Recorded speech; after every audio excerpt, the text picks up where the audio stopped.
What makes a hero? Is it someone who runs into a burning house to save a family?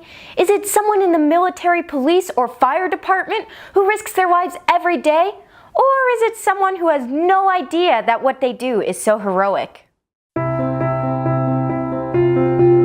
Ayla Charnas was 3.5 when she was diagnosed with a rare, life-threatening, and chronic blood disorder called idiopathic thrombocytopenic purpura, or short for ITP. This is a blood disorder where her own body destroys her platelets. Platelets acting as tiny band-aids inside your body that stops bleeding, meaning the tiniest cut or nosebleed can become a trip to the hospital under severe conditions. Over a span of 14 years, she has been admitted for over hundreds of days in the hospital, had over thousands of days of treatments, made 3 trips to the pediatric intensive care unit, and almost died.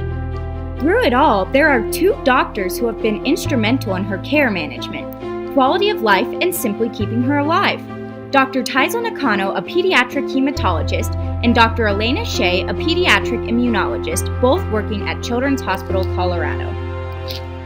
They may seem like everybody else, yet these heroes are special to their field and patients they handle.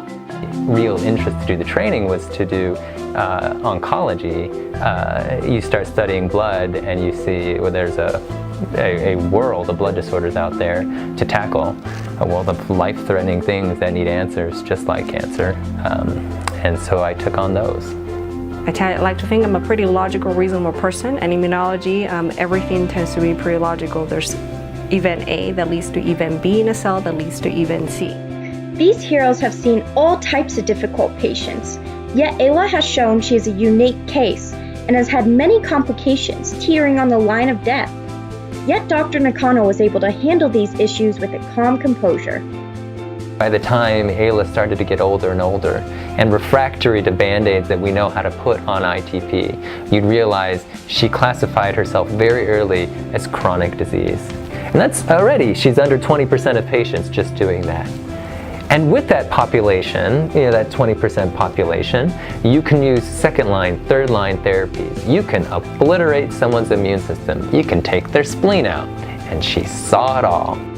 With most of Ayla's life being tethered to the hospital because of her medical condition, last year she was finally able to feel free for the first time due to the daring decision of her heroes.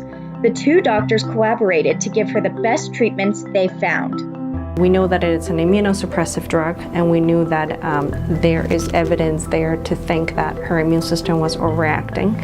However, the other part about sirolimus that I offered is that we actually have studied this drug and know that while it immunosuppresses, it actually has ability to spare a particular set of T cells that are called regulatory T cells, which are the ones that, as their name indicates, they're there to actually suppress the malfunctioning T cells. This is a different angle that we took. We had been approaching immune suppression for so long. Stop the immune system from attacking. And the angle that ended up working was immune modulation. Even though they are always busy being heroes, both doctors are regular people like you and me.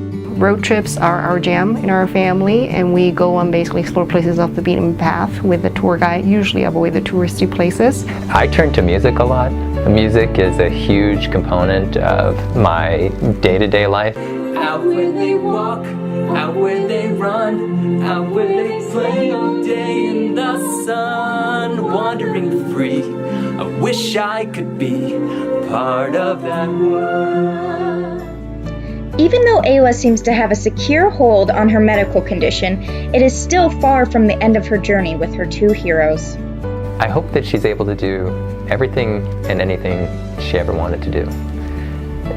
With appropriate therapy, with the right thought process, our goal was to just give her opportunity, to untether her from the institution and to let her have the life she's always wanted to have.